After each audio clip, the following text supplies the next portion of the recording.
What is up, everybody, and welcome to the first ever Dudes Who Bet Sports. So you wanna bet sports, but you need some advice on how to cash in big at a heck of a price. Well, if you want enough money to line your shorts, then you're in the right place. This is Dudes Who Bet Sports. Dudes Who Bet Sports, it's your favorite show. Dudes Who Bet Sports, where degenerates go. Dudes Who Bet Sports, time to change your approach with Aaron Halterman and his father, the coach. Let's ride. Well, the Associated Press is full of shit. What is up, guys? Welcome back to the Dudes Who Bet Sports Show. We are live on a Thursday. We haven't been on for a Thursday in a while, Papa Dude. How we doing? Doing great. How about you? Great. I think this is going to be one of our better shows because we get to talk about stuff we're very excited about. Obviously, the Final Four. We'll talk about that. Arkansas Derby. We're going to talk a lot about that. We're going to be live there at Oaklawn. And then obviously we'll talk a little bit about the Florida Derby as well. I like it when we mix in the racing and the sports. Yeah, we've been doing that lately. It seems people seem to like it. And we'll kind of go through, I think what we're planning on doing is go through horse by horse on the Florida Derby and the Arkansas Derby. And maybe if we have time, we might do the fantasy at Oaklawn too. So it is kind of fun to see how we kind of go through a card or a race, especially you, and kind of go through some things, maybe give some tips. Most of our people that listen to this are pretty good horse people, though. But anyway, somebody might be kind of new and might get a tip or two. And it is kind of interesting to see how we do it. Yeah, a lot of people kind of gave us feedback on the Will Rogers show, which was our highest rated show ever, oddly enough. I think it was because we did the Sunland Derby live as well attached to that. But yeah, a lot of people really enjoyed not just the handicapping part of it, but just the ideas of why we're doing what we're doing, why we're playing tickets this way or that way. So yeah, we'll do that a little bit with those two big races for sure. Before we do, I think we should go into the Final Four. Let's cover it first, since this is our sports show. So I'll pull up on the screen now the Final Four. Obviously going to be on Saturday. The first game of the night will be Villanova and Kansas. By the way, two great matchups. Yeah. Villanova, Kansas. Kansas, a 4.5-point favorite here. All right, where are we going, Papa Dude? Well, first of all, you're right.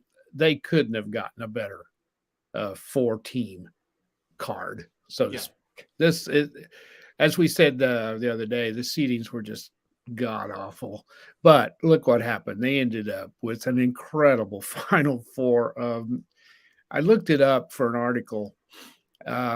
Kansas has won the most games ever. I think that's right. Yeah, Kansas has won the most games ever. That means ever. I'm not talking about. No, it's final. It's a tournament games. The most ever.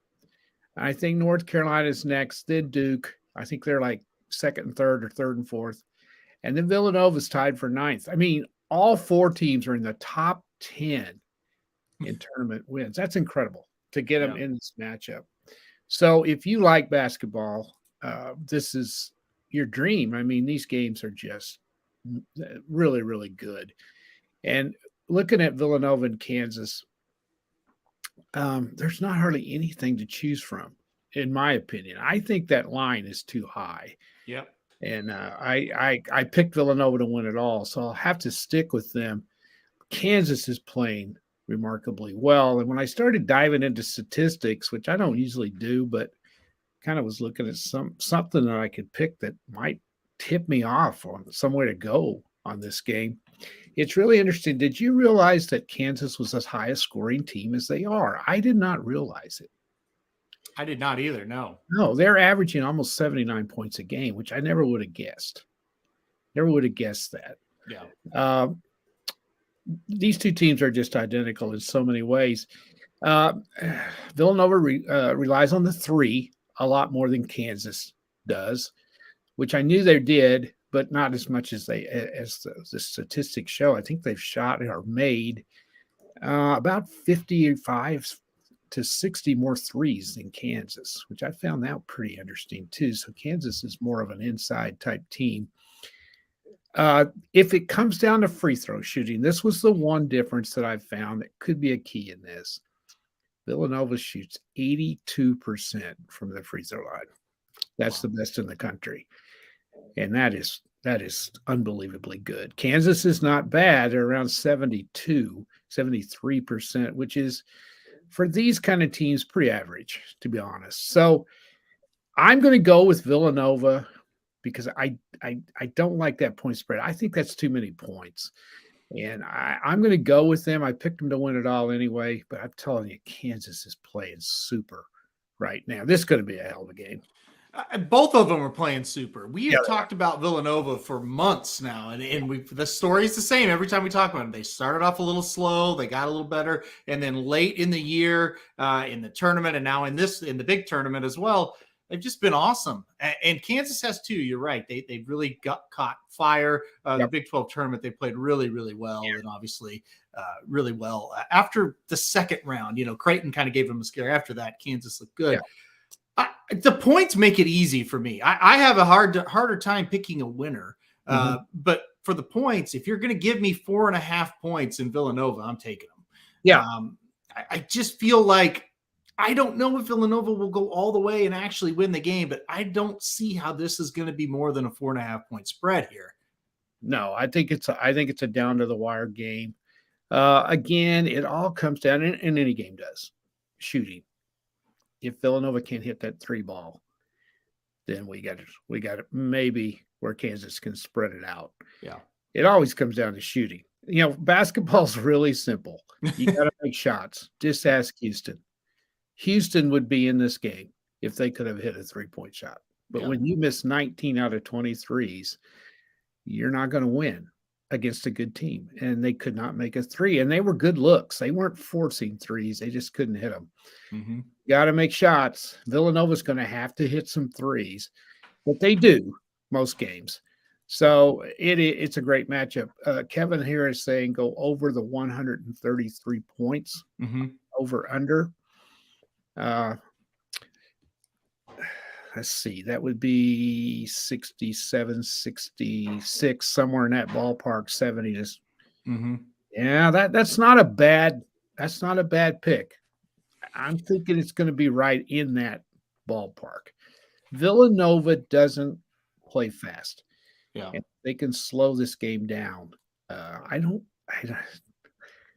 could see that game being 67-65. I could, but it's not a bad bet though. Kevin says over and Dennis says under. So we got some disagreement on what the point total is going to be. I'm not playing the point total in this one because I've seen Villanova. That's kind of the special thing about them. They can win a game 51-49 if they have to. And it doesn't bother them. No. And they can also win 71-70 if they have to. I really think that versatility, it kind of makes it tough, but it's going to depend. To me, Villanova is going to dictate the pace. They're going to do what they want to do. And it's a guess. I think they're going to try to slow it down. I do too. So I'm iffy on the point spread one way or the or on the over under one way or the other. I have a great admiration for both these teams. I do too. I really think they're obviously, if you've made it this far, you're coming in hot. But these two really got going into the regular season, and they just look really, really good. Well, and breaking it down, they both won 9 out of their last 10, and the last 9 games. Yeah, they won. That's identical. But Kansas can play slow too. That's the thing. They want to speed it up. I'm sure they're going to want to speed it up. But if the pace is slow, they've played some. They played Texas Tech, Texas, TCU.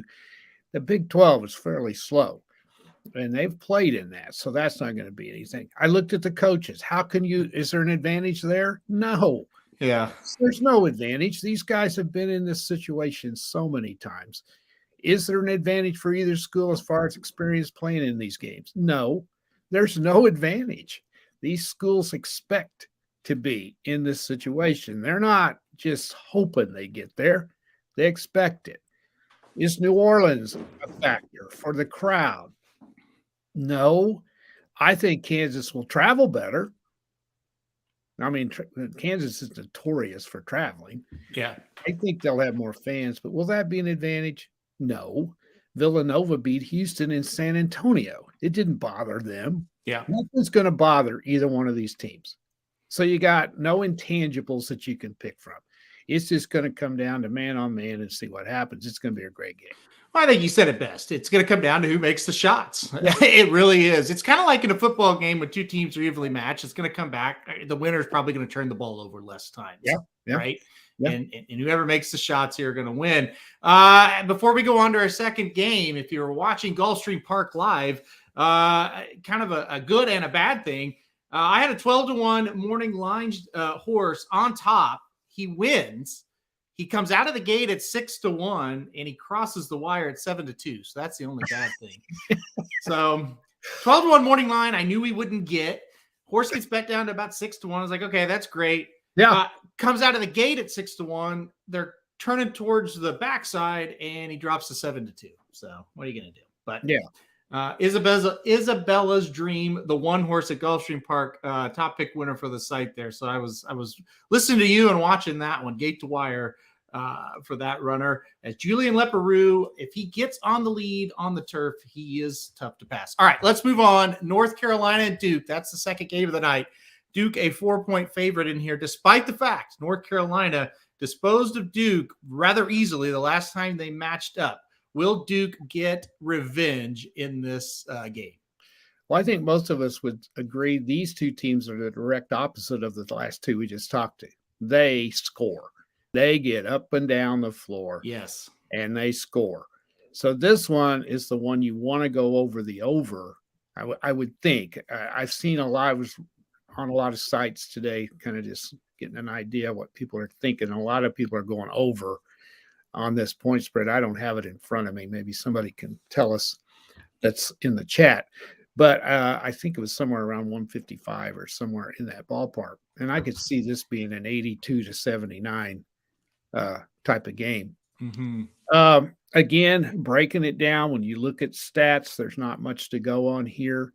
There is one thing that I did notice, but again, this was early in the season when Carolina wasn't playing very good.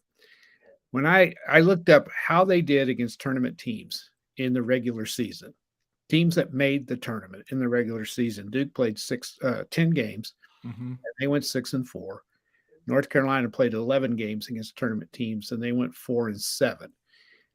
But we all know that North Carolina did not play well early in the season. And if you've seen them in this tournament, they're playing pretty well. Now, this comes down to Coach K, right? Mm-hmm. And all of the press and all of the, all the hype and all of that. How will the Duke players handle it? It seems to me like they were having trouble with that early in the tournament. They're not now. Seems like they've gotten that out of the way. And I would think if you make the Final Four, the pressure of that is kind of off of you a little bit, I would think. If I was a player, this is the Duke Elite 8 game is the best I've seen them play. And I've watched them quite a bit. I'm going to take them in this game.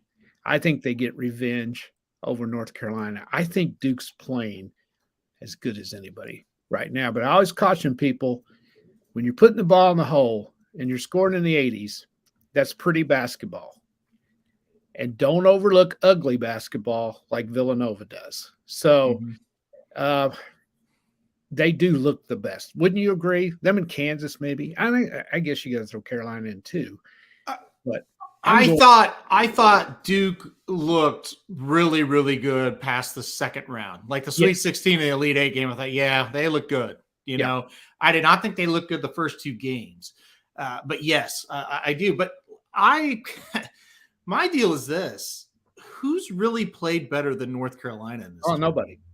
All the way through. What if, it's hard to play what if, but they beat the hell out of Baylor for 3/4 of the game, basically. And then the second part of the second half, Baylor makes this amazing comeback. What if North Carolina just would have, beat them by 10 or 12. Say they made a comeback, but North Carolina still beats them. What if, Brady Bannock doesn't get kicked out of the game? Stuff like that. Yeah. All of a sudden you're like, damn, they killed Baylor, So right. It's another one. I think if for the money line, I'm picking Duke. I think Duke wins this game. Mm-hmm. The spread scares me here. It's a little high. But here's what I went with. I ended up, after I'm going to talk myself in a circle, I went Duke minus the 4.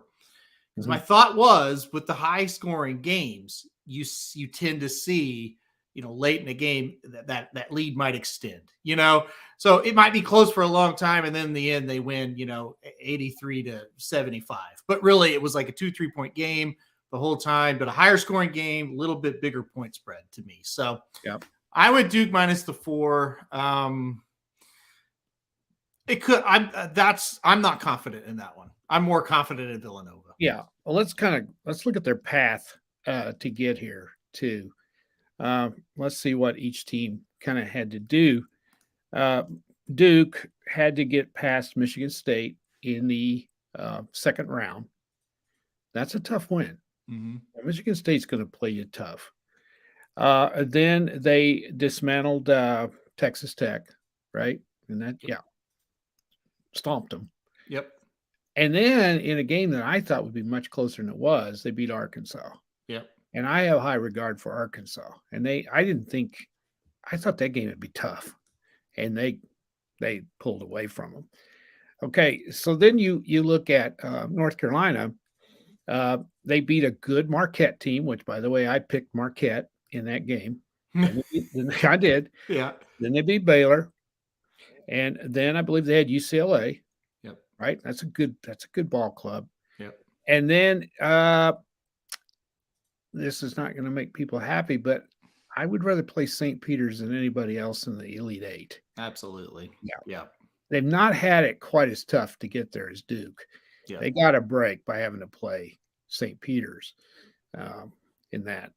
So anyway, it can go either way here. I just think they caught Duke to end the season, kind of in a funk about Coach K's last game. I think there was too much celebration going on. Mm-hmm. And I think Duke's going to come out and beat them. But I could see it going the other way too. That's what both these games. I mean, that's why they're going to be so good. Well, I mean, they're blue blood programs. Oh yeah, and there's a lot of pride. And none of them are going to be. They might be nervous, but none of them are going to choke or going to be. It's not going to be too big for them. Stuff like that. There is a coaching thing you might look at in the Carolina Duke game. I don't. Yeah, I don't, because I think Hubert Davis, and that is. Yeah. I was getting confused. Anyway, what a job he's done. I mean, 28-9, succeeding Roy Williams. In this you may not agree with this, but when it comes to in-game basketball coaching, now I think coaching basketball is extremely hard when it comes to get the players in the right spot and run the right plays and have a good game plan. But when it comes to in-game basketball coaching at this level, right, as long as you're not Bruce Pearl, I don't see a lot of mismatches. I really don't. Like, most of them know what to do. They do.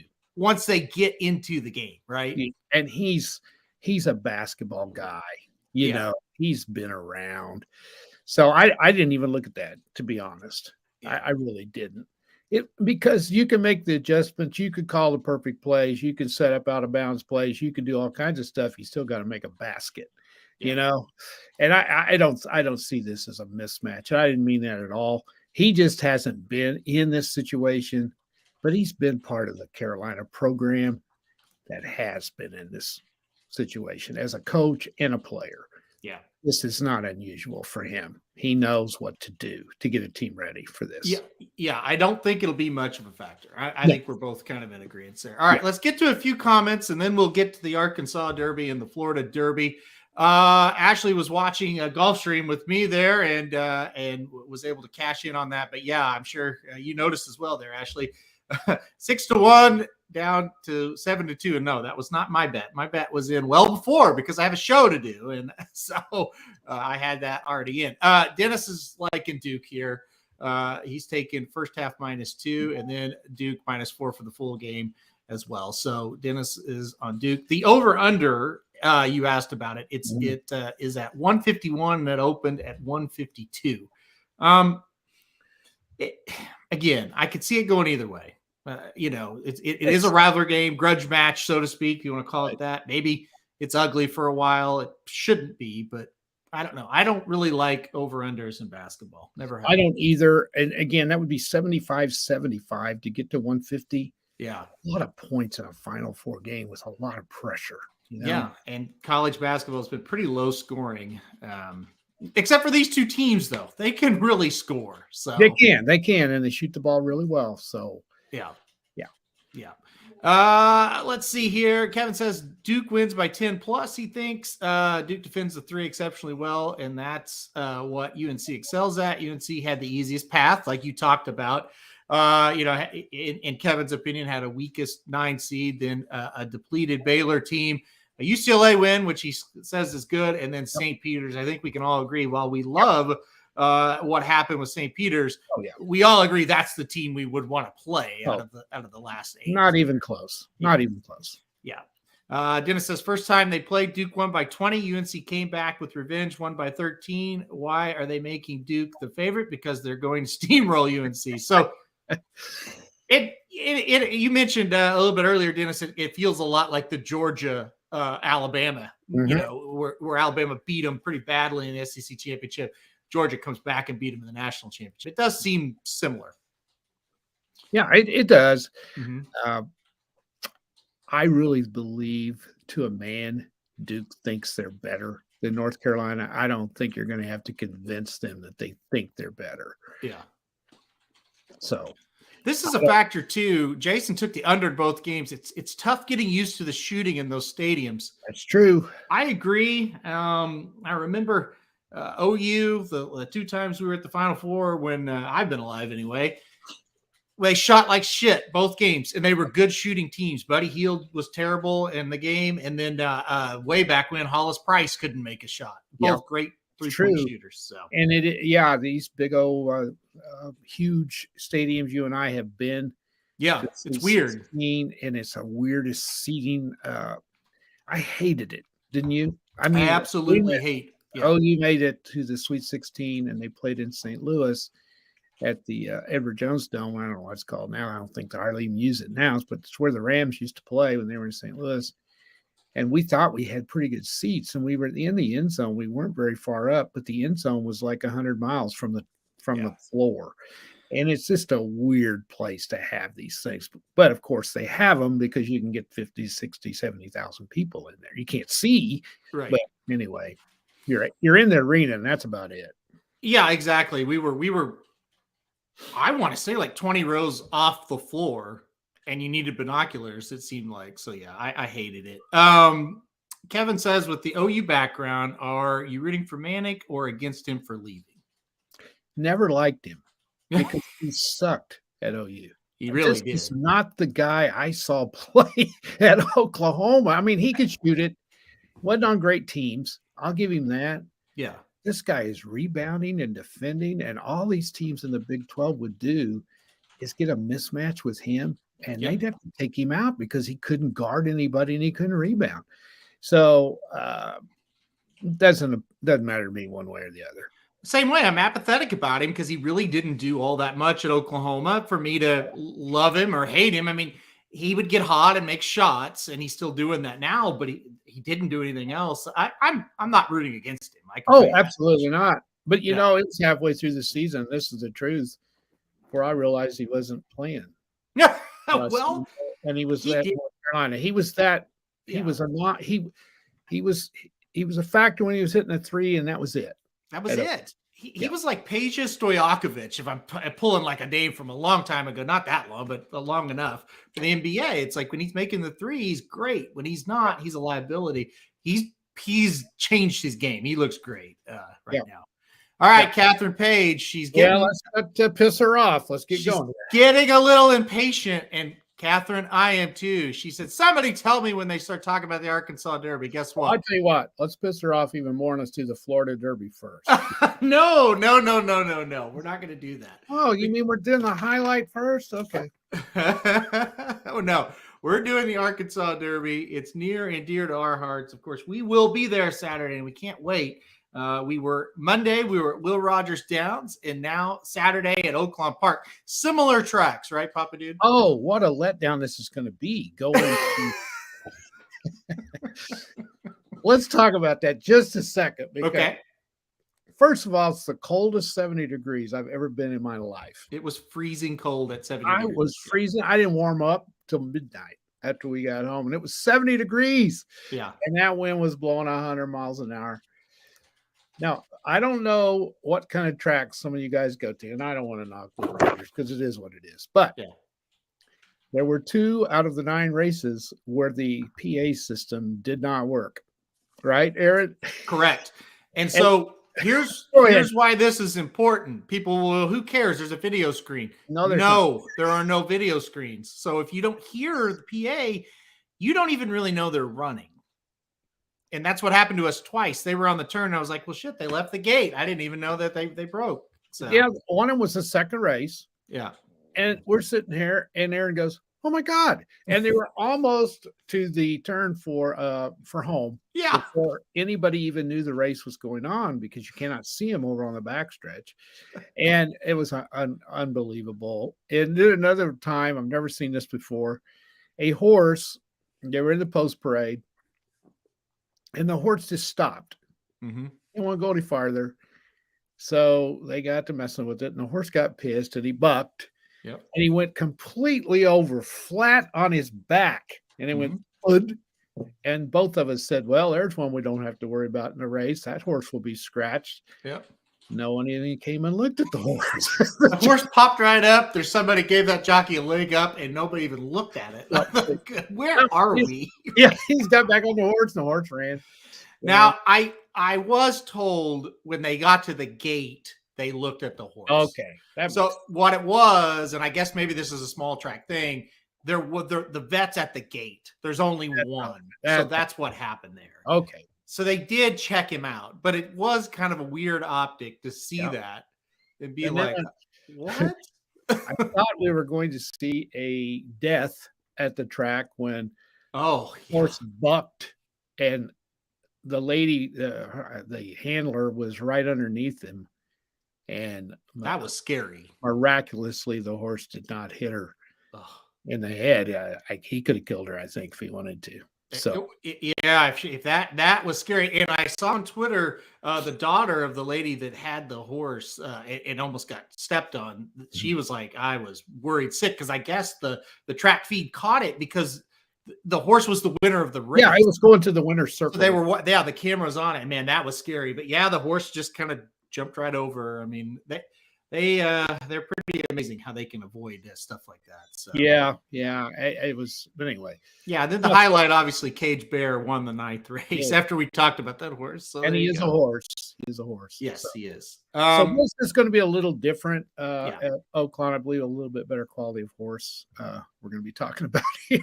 Well, let's talk about them. We've got the 9 up on the board here. A 1.125 Grade 1 race. Obviously, the Arkansas Derby. Listen, I just kind of described it. It's a field that has a ton of potential, and it could go one way or the other. We could be leaving Saturday like, ooh, this may not be a very good field, or we could be leaving saying, well, maybe that horse who just stepped up big time today is going to be able to win, or at least compete, successfully in the Kentucky Derby. You said you wanted to go through them one by one. We'll start with number 1, Cavid. This horse has set the pace in every Oaklawn prep race this year. It looks like on paper he's going to do it again. What are your thoughts on Cavid? Yeah, he gets out in front every time. Mm-hmm. That's the only way he can run, evidently, but he can't maintain it. I like the horse. I think if they get away from Oaklawn and start putting him in some smaller type races, he's going to have a good career. But I just don't think he's got enough speed to win this. And so I didn't look at him very much because of what he's done in all the stakes races that they've run down there. So I don't really like him too much in this one. What about you? Nope, not a fan of Cavitt. I think he had his chances to finish the job against weaker horses. Now we're facing a little bit better field. If you wanted to throw him in the third or fourth spot in the bottom of a Trier Super, I would not argue with you. But I think that's kind of his ceiling. Let's move on to number 2, Chasing Time. The Steve Asmussen runner was an impressive allowance winner 2 races back. Last time out in the Rebel Stakes, kind of a no-show. Didn't really do much.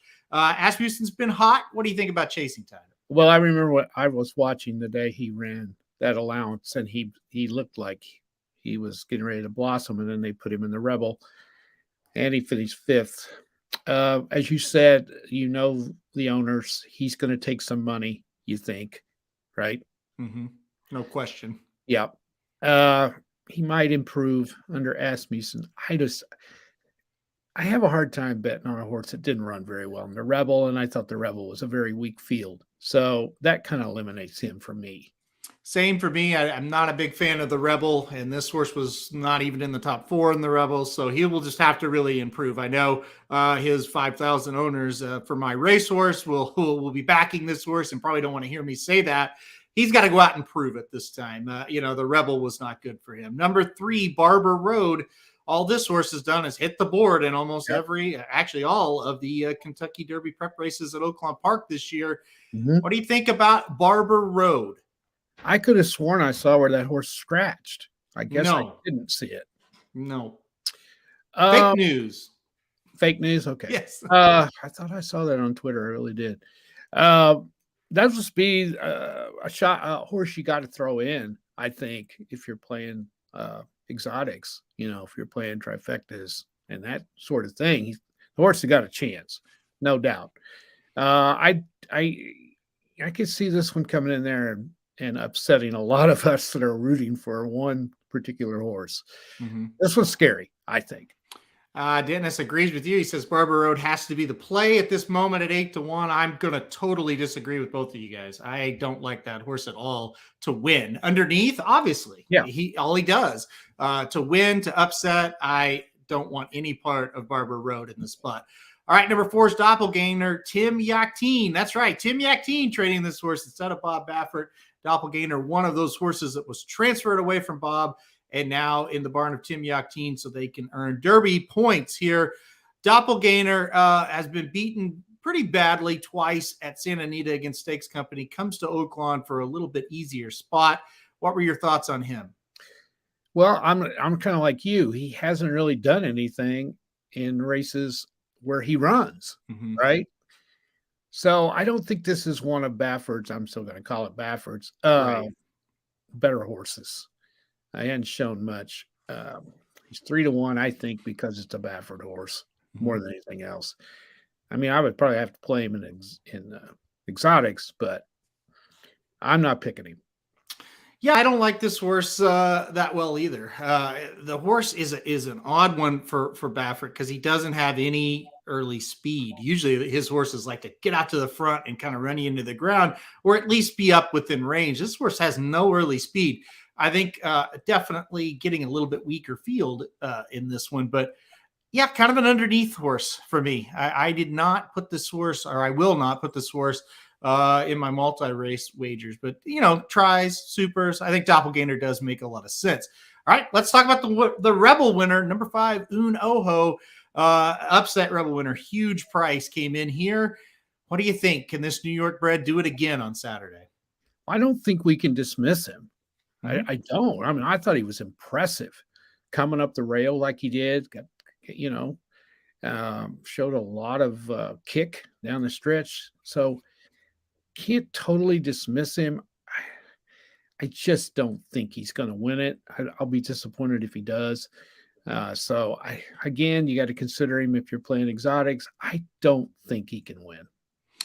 As Kevin says, throw out every Rebel horse and then start handicapping. That's kind of how I viewed it. I did not like that Rebel at all. If you guys were watching us live that day, we didn't really like it. We didn't think those horses would come back. Here's the big thing. He's a lot like Call Me Midnight last week in the Louisiana Derby. I didn't bet Call Me Midnight in Lecomte at a huge price. I'm sure as hell not betting him in the Louisiana Derby at a shorter price. And that's the same way with Unoho. I did not want any part of him in the Rebel. So I cannot take, 5, 6 to 1 on him, in the Arkansas Derby. Now, if you bet him and you want to bet him back, well, I get it. Because you cashed on him last, and I get it. For me, that never works out when like a 40 to 1 wins, and then I'm on him next time out. It doesn't work out. So I'm really against Unoho here. Catherine Page says, I can't convince myself the Rebel was a fluke for Unoho. I don't know that it was a fluke just as much as those horses weren't very good, and he kept running. That's where I'm at with that one.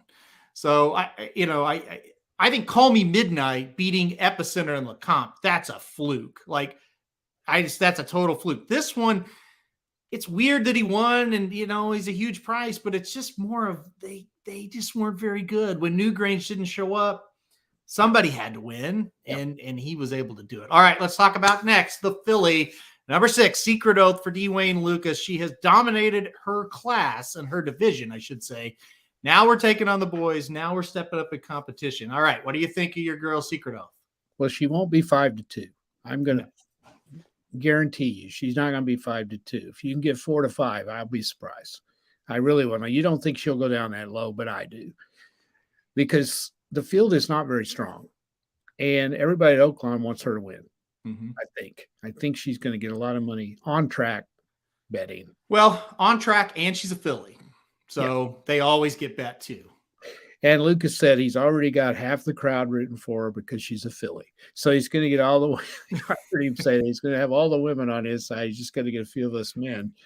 And he's got me, that's for sure. Yeah. Because I am a huge Lucas fan, as are you, as is most of the racing dudes, I think.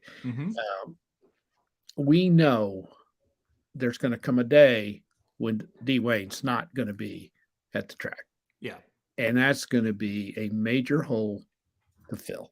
Yep. And it's going to be a loss for me personally. I know that because I enjoy listening to him. I enjoy seeing these horses. And I think most of us have the feeling this is it. This is his last great horse. The man is 86 years old. How long can he keep going? I hope he lives to 110. I hope he's out there. That'd be great. But we know, and so this, I think this is making this even more intriguing for us. It would be a big story if he was 70, if he was 60. Yeah. But 86, the horse has pretty much come out of nowhere, right? I don't think real high rated as a 2-year-old. Looks beautiful. I've seen a lot of pictures of her lately on the Oaklawn, not Oaklawn, but on Twitter. Nancy Holtis has put some pictures on there. Beautiful horse. Looks huge. Looks big. I told Sandy, I said, Sandy, you're going to see the prettiest horse you've ever seen. Yeah. Because they'll have. She does look great. Yeah, she looks fantastic. She just destroyed everybody down there that she's run against. But we're just really afraid of the competition that she's run against. But I've heard you say this a million times.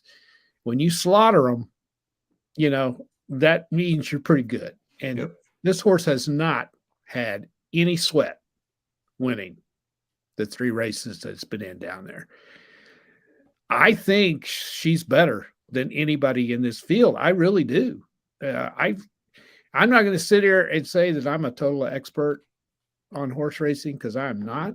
But I know when a horse looks good when it heads for home. And this horse just destroys the competition. I mean, destroys it. So I'm looking forward to it. I'm going to be really disappointed unless she runs well and gets beat. You don't worry about that. Yeah. But if she's a no-show, that's going to be a real disappointment. It would be disappointing for sure. I talked to Jared on the phone earlier today, and I said, "Man, I'm getting nervous about it." Yeah. Said, you get nervous for your bets and stuff, and I'm just nervous because I think he said it best. I kind of thought Will Take Charge might be Lucas's last good horse, or Bravazzo. Yes. And it looked like it. it looked did, like and it's he hasn't had a good one in a while, and now it's like this is definitely got to be it. So it definitely makes it that much more intriguing, important, however you want to put it. Here's the thing: for a lot of people say she hasn't beaten anybody, and it's true, absolutely, 100%. Name any horse in this race that's beaten anybody any good. There's not. This is not a great race. If she was in the Florida Derby, I would be worried. This field, she can beat them. She can beat. She has the best number already, and she hasn't really looked like she's gotten out of first, second gear, whatever you want to say. If she improves, or even if she runs that same number, she's right there. Yeah. So I think she's got a great shot. Does the jockey situation worry you? Yeah, it does. Inexperienced, young, easily the biggest race he's ever been in. Yeah, it's worrisome. It is worrisome for sure, but I just have to think that if Lucas thought this jockey couldn't do it, he's not stubborn enough. Yeah, to leave him on there. Yeah, and I think he could pick up a jockey somewhere that's more well known. So I think he thinks this kid can do it, and I worry about that a little bit. But you know what? If this horse does what it's done, there's a lot of people that can ride it, I think, to a victory. It's scary because he almost got her in some trouble in like a 4 or 5 horse field last time out. I was freaking out about, but we'll see on that. That's any jockey makes me nervous. So I don't know, but we'll see. It's definitely a question mark for sure. All right, let's move on to number 7, Ben Diesel. I don't think this is a horse that I have any interest in. Has had some perfect chances and couldn't get the job done. Now faces this tough field. Any thoughts on him, or just move on? No thoughts. All right, Cyberknife. That's a horse that I am excited about. I've been excited about for months now. Mentally, just not quite there. Really kind of all over the place. Not very mature, but has some talent. Brad Cox comes in. He got second with a horse kind of similar to this, Zozo's, last week in the Louisiana Derby. What are your thoughts on Cyberknife? You know me, I don't like a horse that hadn't really ever done anything, and he's had some opportunities. I don't think he would be 8-1 if he didn't belong to Brad Cox. Yeah. I think that's part of it. I mean, he could come out of nowhere, no doubt, because as we've said, the field's not that good. Cox is a great trainer. I like the guy. And I didn't really give this one much thought. I really didn't. All right. And then, well, I think it's hard for me to pick a horse that's kind of goofy to win a big race like this. I would just even though he won last time out, he's still kind of, I don't know. He got the lead. And he's kind of messing around, cocking his head. I'm just worried about it. I do think he's got talent though. So maybe an upsetter there for me, but didn't take him just 100% serious. This is one I really did. Number 9, We the People. And boy, this horse has been flawless in 2 starts. Before his debut, I got a text from somebody on the backside. He said, this is the best 3-year-old Oaklawn has on the backside. Yeah. So we'll see if he can do it. He's 2 for 2, big maiden win, big allowance win. What did you think of We the People? That's you hit it right on the head. I saw him win that allowance. Mm-hmm. He looked like Secret Oath. And how about this? I'll throw it up there real quick. I remember Bree commenting a while back there. We'll get to your comments right after this. We the People getting Flavien Prat. So Florent Geroux sticks with Brad Cox and takes Cyberknife, and that means Flavien Prat gets the mount for Rudy Brissett on We the People. I think it's a positive. What about you? Yeah, I do too. Yeah, I really like this horse. I think if anyone's going to beat Secret Oath, it's this one. If he just had the look, and I've seen pictures of him posted this week. He is gorgeous too. So. Yeah, this one scares me to death. Yeah. All right. Before we give our top pick, let's go through a few of the comments here. Doppelganger made a nice move in the San Felipe to finish strong second. Anyone would have looked like a bum next to Forbidden Kingdom that day. Horse guy Mike, you're probably right. Yeah. That just didn't set up well for him at all. No. He will look better on Saturday. No doubt. Yes, he will. Let's see. We got some more here. The optics on the Baffert transfer are terrible. Totally agree. Just really makes horse racing look like a joke to outsiders. Wouldn't you agree with that? I mean, us that follow the sport, we kind of understand why it happened, what happened, all that. But if you tell an outsider that, they're like, what? What's going Oh, on? I know it's hard to understand. It really is, unless you're on the inside, like you are. Right. It doesn't make sense. It really doesn't.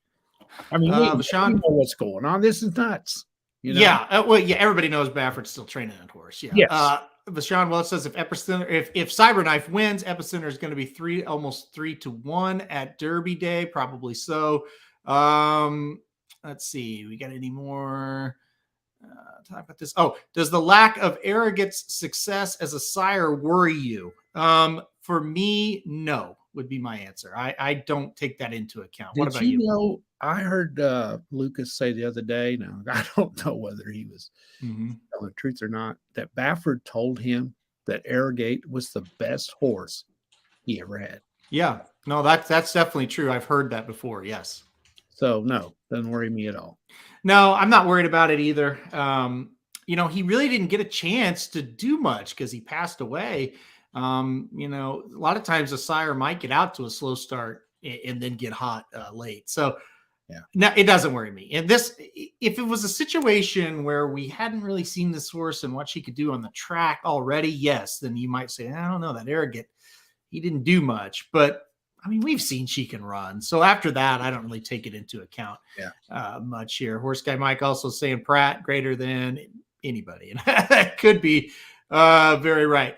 The immaturity has always been the point with Cyberknife. That horse is supposed to progress, not be ready for January, February stakes. Whether that happens, another story. It's put up or shut up time. Exactly. We'll see what happens. We'll see what happens on this one. All right. Okay. So let's get to our picks. And this is a good way to do it. Papa Dude, please talk me out of the hometown hero exacta, Secret Oath, We the People. Will you talk Catherine out of that, Papa Dude? No, I will not. That's what I like to. I don't bet exactas, but that would be a good one. I don't think it's going to pay much, but it's better than losing. So I hope that's it. I hope it is. Although, really, I kind of hope We the People's not up that close. That's the one that scares me.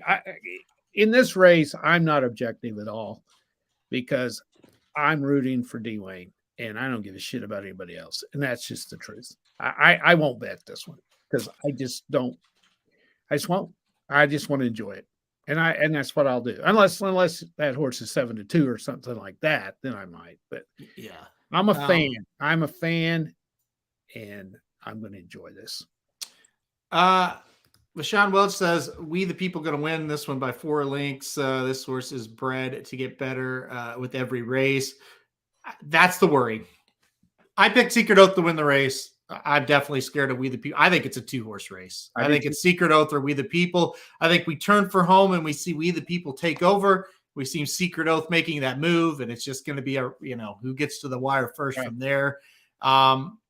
We the People does have that tactical advantage, but it's only his 3rd race. It's his first stakes race, and first time going a mile and 1/8 for both of them. So you kind of throw that out, but Secret Oath hasn't raced against anybody very good. Neither is We the People, by the way, but she has a lot of experience. She's got a little more foundation. Maybe that makes the difference in a race like this. I just think Secret Oath, if she gets a clear trip, I think they're going to have a hard time holding her off. That's it for me. Cyberknife is kind of the 1 1/3 that I think is going to happen. I'm going to leave Doppelganger out of it and then maybe try to catch a price with a cabin or something like that. I think that sounds good. I'll just leave us with this. God is good, but the horse racing gods are not. And that's what worries me. How many times have we had our hearts broken like this? The horse racing gods don't give a shit that Secret Oath's affiliate Dwayne's 86 years old. I'll just tell you that right now. Yeah. Kevin says, even with a win, would you roll back to the Oaks with Secret Oath? It all depends. If she wins and it's not a very fast race, yes. If she wins and I'm not saying she's going to, but if she improves, if she gets better, if the numbers get better, I don't think the Oaks will be a thought in their mind, to be completely honest. But if she wins and it's just average, I think so. They've been very reasonable with this horse. They have. And He I've heard said all along, I'm not running her against a bunch of Yeah. superstar males. It's not going to happen. Yeah, So, he saw the field. He envisioned what the field was Yeah. going to be. He knew she could win. And I don't think he would have put her in this race if he didn't think so.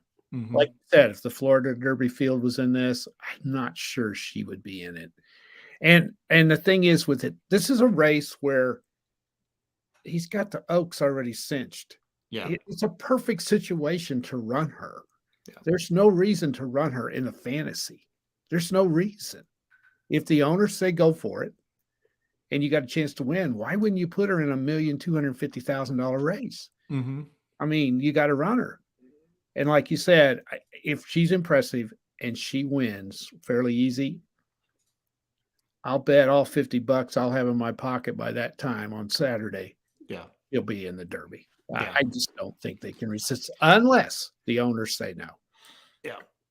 For sure. A lot of people saying the same thing we are. Secret Oath, we the people. That certainly seems to be who the race is between. Alex Henry says the same thing. That is all. Bree says dead heat, Secret, and we the people. Find one horse. If blank wins, this means no one in Arkansas is good. I mean, Uno Ho, Barber Road, Chasing Time, Cabot. If those horses that have been running in these races win here, then it's not very good because they've proven they're not very good anyway. I think it's been weak at Oaklawn this year. It has in the stakes races. Maybe for the last couple of years. James Hill says it's not like Secret Oath's 92 bar makes her some killer in here at what's likely 2 to 5. True. Good point. Don't care about buyers, but any speed figure you look at, she's not a standout. She has the top time form figure, but not by a ton. My thing is this: if she's 2 to 5, run as fast as you can to somebody else, because that means there's tons of overlays on this board. I just don't see a world where she's 2 to 5. I think she's like 8 to 5 or 2 to 1. Yeah, you're probably right. She is a filly, and that's going to take money to other ones, though. The uneducated bettor is going to bet her because she's a filly, but the smart guy is not. They're going to take that in consideration. I'm not a smart guy when it comes to this because I'm betting Dwayne Lucas just because I want him to see. I want him to win. Yeah. If I was really smart and that horse got down to 2 to 5, 3 to 5, 4 to 5, I definitely would not bet it. It'd have to be 2 to 1 probably before I'd throw money on it.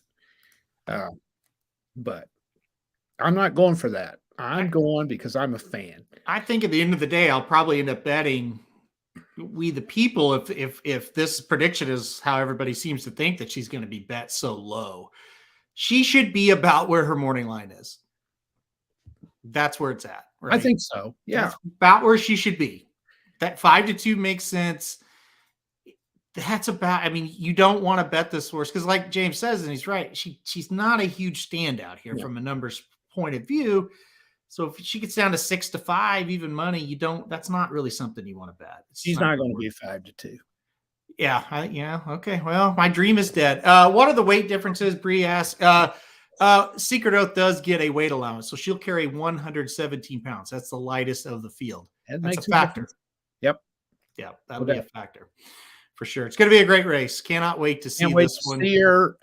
It's just, that's why we're going.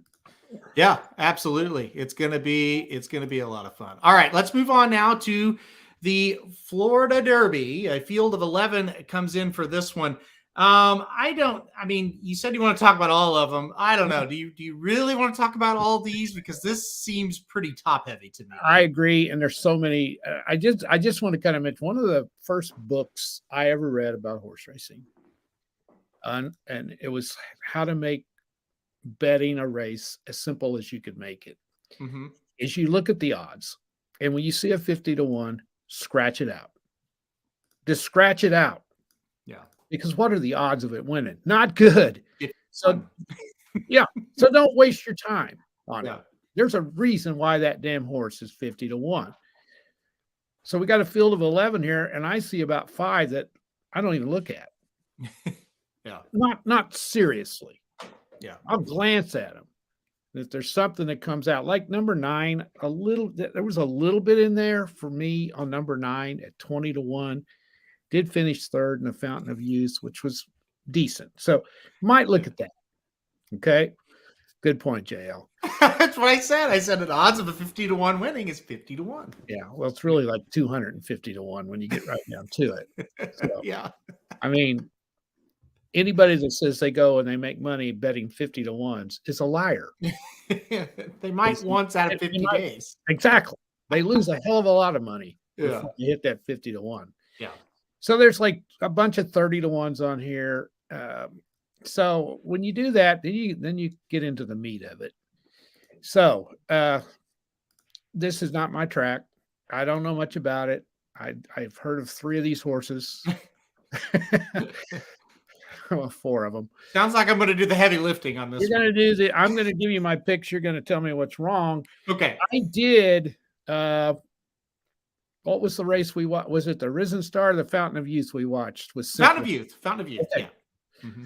I don't have it in front of me. I did see simplification in that. I Yep. picked the horse. I loved the way he ran in that. I like him a lot. So he's on top for me. I don't know what the deal was with the 7. Mm-hmm. What was the reason he did not run? Well, this horse he spiked a fever a couple times this year. Okay. Now, the plan all along, though, was to skip the Fountain of Youth. The plan all along was Holy Bull and then to the Florida Derby. So while he has had a little bit of trouble, the plan was never to run in the Fountain of Youth. He said right after that they won the Holy Bull, we'll see him back in the Florida Derby. Okay. So take it how you want. I don't. It doesn't really bother me. It didn't bother me. Well, I like that one too. And then I'm going chalk here. I like the 2 also. So I think it's a 3-horse race. If I had to throw an upset in, I don't know. The 5 kind of had a little bit there that I kind of liked. So that's where I'm at. You know, I kind of. Oh, wait a minute. I forgot the 6. Oh, Charge It. Yep. Yep. That's a Pletcher horse that's been blowing people away. Mm-hmm. So that one's scary. That's scary. It could get in there. So let's see. Let's start with that because Dennis had a comment here. Charge It is an auto toss, a complete toss this horse, a manual period. No, he's not a manual. He's Charge It. That's number 1. Number 2, you may not be wrong about that, though, because it's going to be tough from a horse that comes out of a maiden. And now we're going to run in a grade 1 Florida Derby against horses that have been winning prep races. Classic Causeways won 2 prep races. And of course, White Abarrio and Simplification won right here over this track. It's not the Emmanuel problem. It's just it's an any horse problem. You got to be really, really good. I thought Emmanuel was, and he wasn't. I think Charge It's pretty decent, but I don't think he's going to be good enough to get the job done here. So really tough spot to try it. For me, I went White Abarrio on top. And I picked Simplification to beat White Abarrio in the Holy Bull. And he didn't break well. And White Abarrio got a good trip and was able to win rather easily. Simplification didn't break very well last time out either. And this is a horse that has speed, but he doesn't break anymore for some reason. I don't know why. I just feel like this race is going to look a lot like the Holy Bull if Simplification is near the back of the pack like he's been. That's why I went White Abarrio. I think he sits right behind the 2 and the 6. I think they get out early and kind of duke it out. I think White Abarrio sits right behind him. I think he passes him at the top of the lane. Maybe there's a little bit of fight back from one of them, but I think he gets the trip again. I think he gets ahead. And I think Simplification runs on late and can't catch him. I see a very similar setup as the Holy Bull in this one. So I went White Abarrio on top. That's good enough. I mean, have you got Simplification second? I do have Simplification second. I got a ton of respect for that horse. Yeah, and great point right here. Bree brought it up. Does Simplification rock in the gate? So Samich and Magic and I were on a show yesterday, and we were analyzing that. And right before the break of both these races where he broke bad, he leans back. And like you can see his, for lack of a better word, his back end just leaning up against the back of the gate. Well, that's logical that you're not going to break very well if that's what you're doing. So Yeah, that's the problem. So I don't know. I'm frustrated because I could be sitting here let's say 5, 6 o'clock on Saturday, and Simplification broke well, got good position, and out galloped Barrio and all of them to the wire. I think that's very possible. I just think if he is last or close to last again, he's not going to be able to do it this time. He's not going to be able to catch him. Somebody's going to beat him, whether it's Classic Causeway, Barrio, somebody will get the jump on him in this spot. So it's weird. It's weird. I don't know. I've never really seen a horse that had so much speed that he could set the pace in 1-turn stakes races and then be way back in 2 turns stakes races. It's unbelievable to me. But let's see. Horses who win the Holy Bull and skip the Fountain of Youth seem to have better success than those coming straight from the Fountain of Youth in recent history, and that's absolutely correct. And I know that's your track down there, Mike, so I know that you know that very well. Yeah. So I think, again, I don't like the fact the horse keeps getting a fever time at Barrio, but at the same time, this was the plan. So that's a positive. Let's see if we've got anything else. Best jock in the world, Rosario on a closer, try an exacta getter. Talking about Captain. Did you just even consider anybody else in this race besides kind of the 2 you've talked about? I mentioned Captain. Yeah. I think that could get in there and get a piece. The others, no. I didn't see much. Yeah, Captain, he closed up pretty well last time out, so we'll see. Here's the deal. You gotta try somebody, right? You gotta put somebody other than those favorites in there. He makes sense. The 5-horse Papacap is one that he makes sense to me, but he hadn't run well as a 3-year-old. No, he comes out of that terrible Breeders' Cup Juvenile. The only thing I can say is they've switched tracks. Maybe that helps. But to me, he's got a pretty tough field he's got to beat here. I mean, he was running against Epicenter, but there wasn't just a whole lot else in those fairgrounds races that he was in. So I don't know. It's kind of a deeper field, in my opinion, than what he's been facing. So I'm a little bit leery of him. I think I'd stay away from him when it's all over. So any other thoughts? We've got a couple more questions we'll go, but any other thoughts on the Florida Derby? No, I just think it's interesting that this field's a lot better than the Arkansas Derby. It seems to be. Now, is there a Derby winner out of here, though? Are they that good? I think the Derby winner is Epicenter or whatever comes out of the Santa Anita Derby. Yeah. So I'm going to say no. I think this is a deep group. I don't think there's a star in this group. Right. Arkansas, again, I could, Sunday morning we wake up and say, God, they're horrible. That's just a bad group. Or we could say, man, that horse is progressing, or the filly handled it. I could see it going either way. Here, it's really solid. Not going to be shocked if a Derby winner comes out of this field, but for me, no would be the answer to both of them. I don't think either one of them are going to produce a Kentucky Derby winner. Here's a question from Russ, resident Arkansas guy here. The extra 16th matter in the Arkansas Derby. Barber Road would have won, talk about the Rebel, at 1 1/8.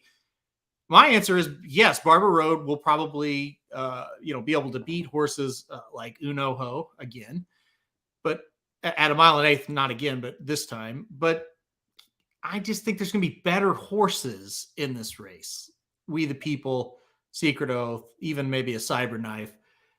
That's where the problem is. That's why I wouldn't mind playing Barber Road underneath again, but I think it's a situation where he's always going to run into somebody that's just a little bit better than him. What do you think about that? No, I don't have any idea, to tell you the truth. I would ask you this. Will that extra distance bother Secret Oath? It shouldn't.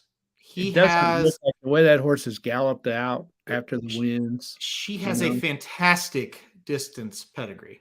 Yeah. So it should not bother her. Absent Minded was fine, going 2 turns, going 1 1/8, and then Arrogant, obviously. Right? That was a horse, Absent Minded, that was a gutty horse. Yeah. She was good. and he just put her in races over her head, or she could have won a lot of races. She was in horses a little bit more than what she should have been in. Yeah, no, totally right. Yeah, absent-minded, definitely. I mean, she did a good job. She won stakes races, but yeah, he ran her a little too tough. She would win the early ones and then struggle. Not really struggle, just get second and third in the later ones. So yeah. Sean Welch says, any thoughts on Morello? My dad is really high on him. I'm high on Morello, but the big question mark is going to be, what's he look like 2 turns? And we're going to find out next weekend in the Wood Memorial. We'll see. He's looked very, very good in 1-turn races at Aqueduct, but now we got to prove it around 2 turns. He's got to beat early voting. He's got to beat Mo Donegal.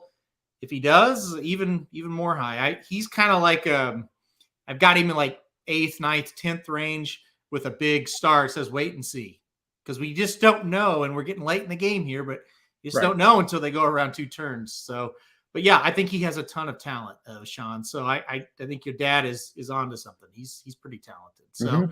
Dennis says, by the way, one last note on Arkansas Derby with Lucas. He didn't enter that horse in that.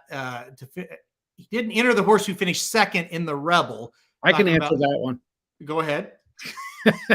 He didn't want to run 2 horses in the Derby, so he sent it up to run in the Bluegrass. Correct. Keeneland. That's a Lucas move. He when he had to in the past, he would do that. Yeah. So, I think different owners, I believe.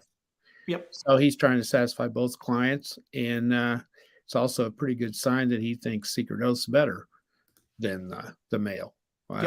Ethereal Road or something like that. That name and it ran pretty good in the Rebel. Be interesting to see how it does in the Bluegrass. So wouldn't that be cool if he go up there and win that, and he win it have 2 possibly in the Kentucky Derby? That would be freaking believable. All the horse has to do, talking about Ethereal Road, is just hit the board, and he will definitely be in the Kentucky Derby. You say that lightly. It's the Bluegrass. All you got to do is hit the board. Well, that's not gonna be easy, obviously. No. What I'll say about the Bluegrass, to me, not counting the Jeff Ruby Stakes, it looks like the weaker of the ones that are left. The Arkansas Derby might be. Bluegrass kind of looks pretty shaky right now, but who knows? We may get a surprise or 2. Yeah. Like 2 Lucases, no Bafferts. What a country, Magic says. So that's just unbelievable. It really is crazy. Great. Yeah, that would just be maybe a start on the United States getting back on his feet again, you think? We'll see about that. I don't know. There may be 2 Japanese horses in the race. Yeah.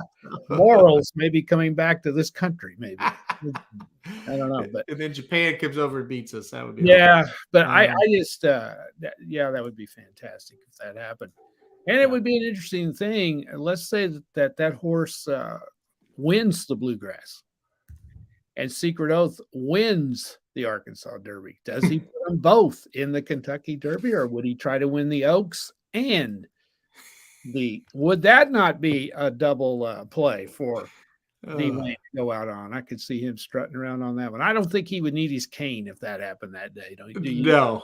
He may discard that for the Kentucky Derby.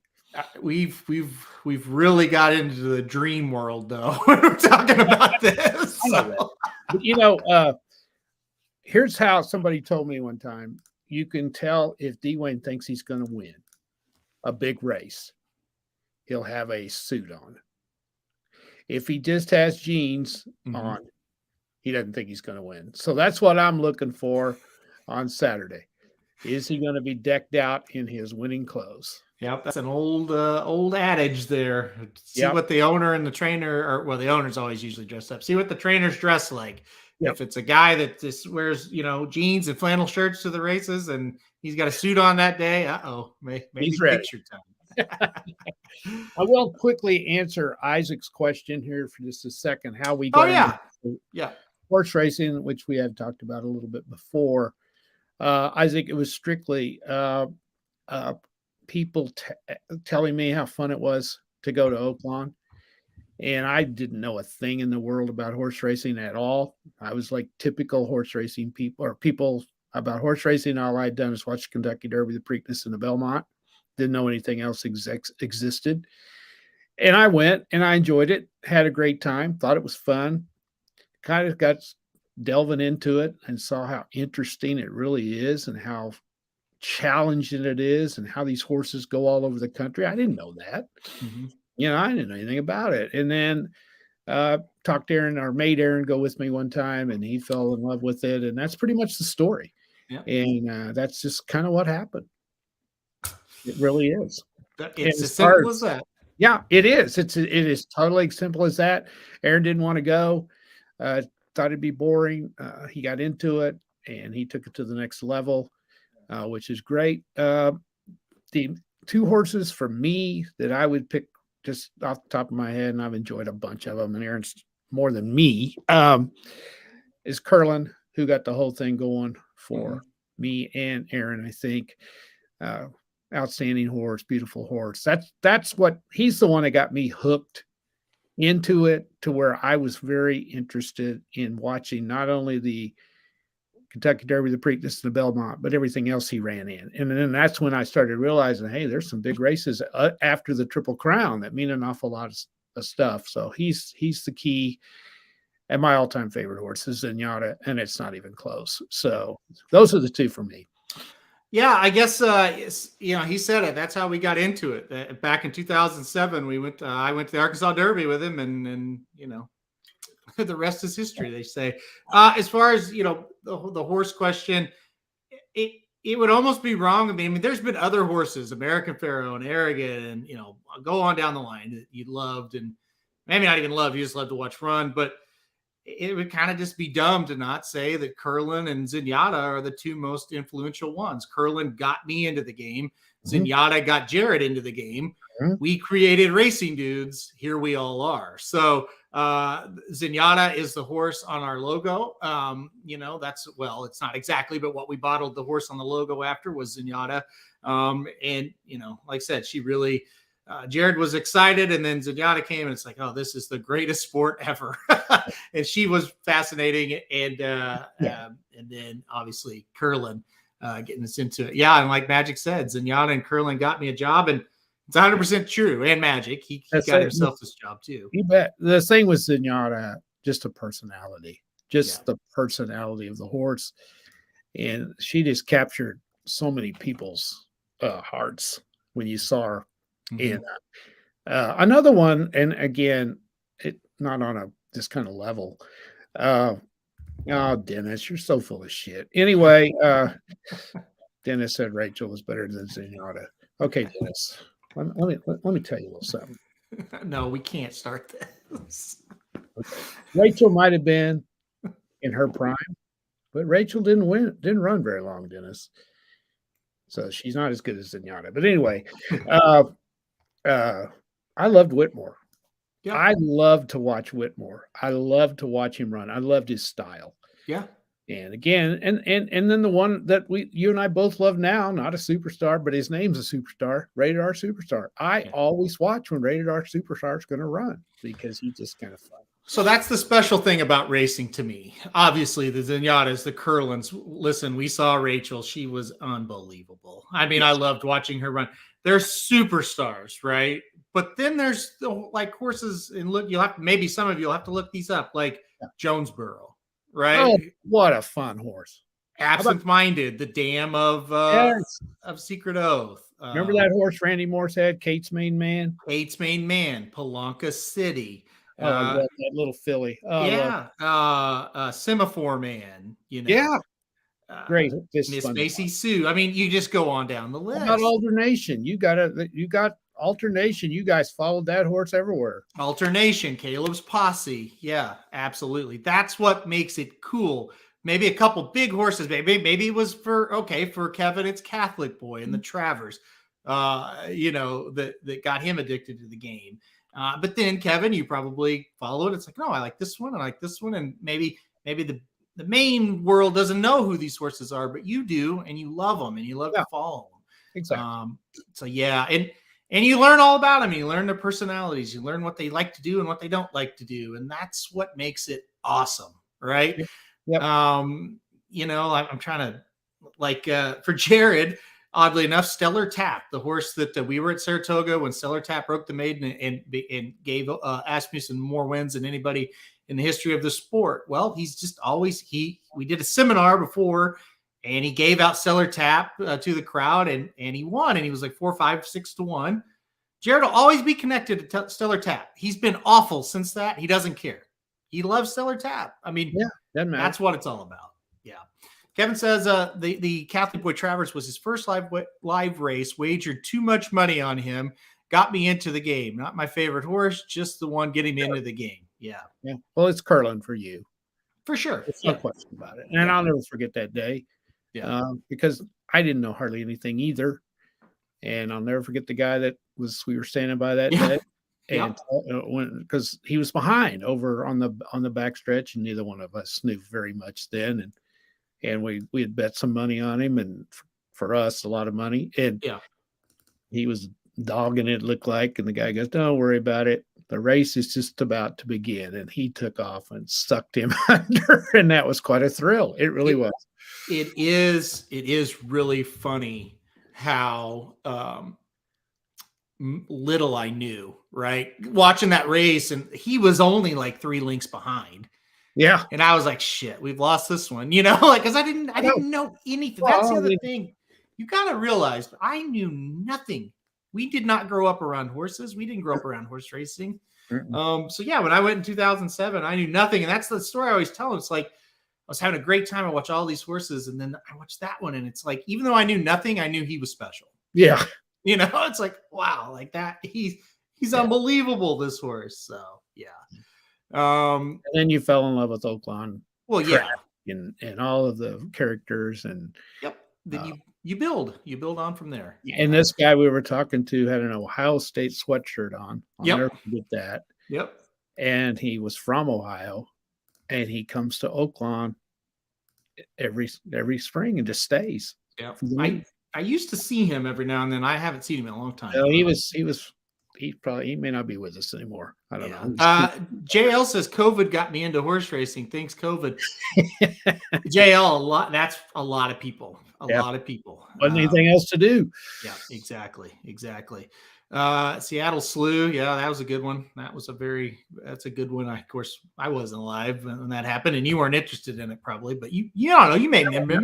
Well, Triple Crown. Yeah. Matoli was great. No doubt. I love to watch that one run. Matoli versus Whitmore, one Arkansas Derby undercard was fantastic too. Yeah. Yeah, Matoli was fun. Yeah. Let's see.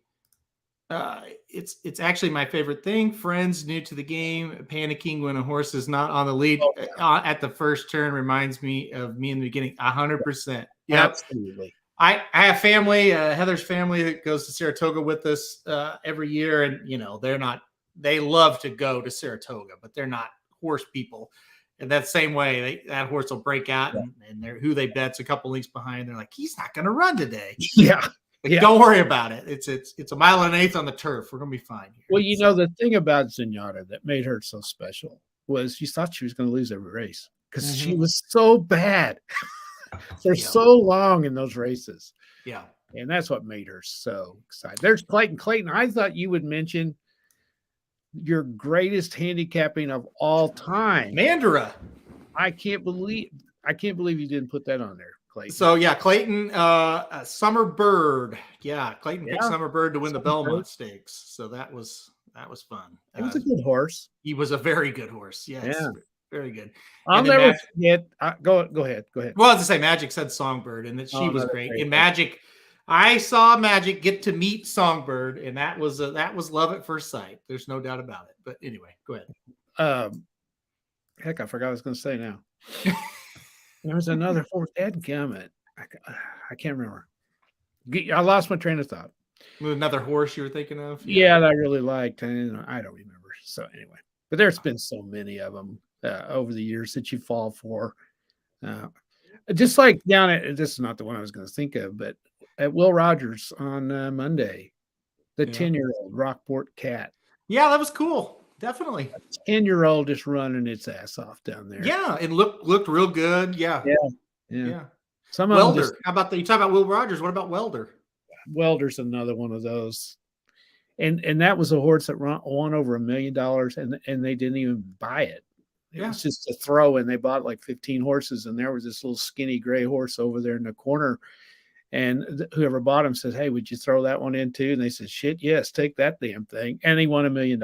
And those are the stories that make, look at us. We got people throwing these out here. I know it. Block Party says Lava Man. That's I vaguely one. remember when Smarty Jones was making that run. And of course, that was at Arkansas. Yeah. And I think Arkansas, of course, obviously, the Oaklawn's always been a big time track, but that really made Oaklawn big time when Smarty Jones came out of that, because Smarty Jones was just a great name for a horse. Smarty Jones is fantastic. And another story, kind of a rags to riches type of story. Rags to riches, another good horse. But a type of story with that one. A Fleet Alex, Catherine says, and Magic talking about a Fleet Alex's Preakness. That was just incredible. Yeah. He won the Preakness. I was going to mention Russ said he bet $200 on Red Again to win 2 years ago and won. Thrill was unmatched. And that's right. Sure. I don't know how you would run into Red Again, but if you saw that horse 15 years from now, like, oh my God, Red Again, Yeah.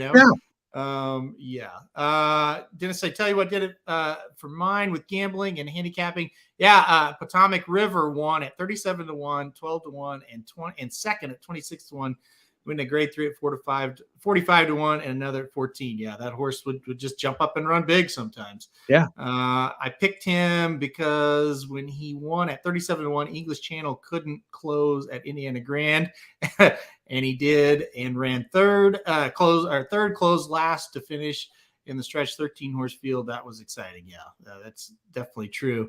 Russ said, yeah, Smarty Jones was the first race he ever saw. So how can you not be a fan if the first time you go to the track you see Curlin, Smarty Jones? Yeah. I mean, well, and it was such a thrill because Zenyatta ran mostly in California.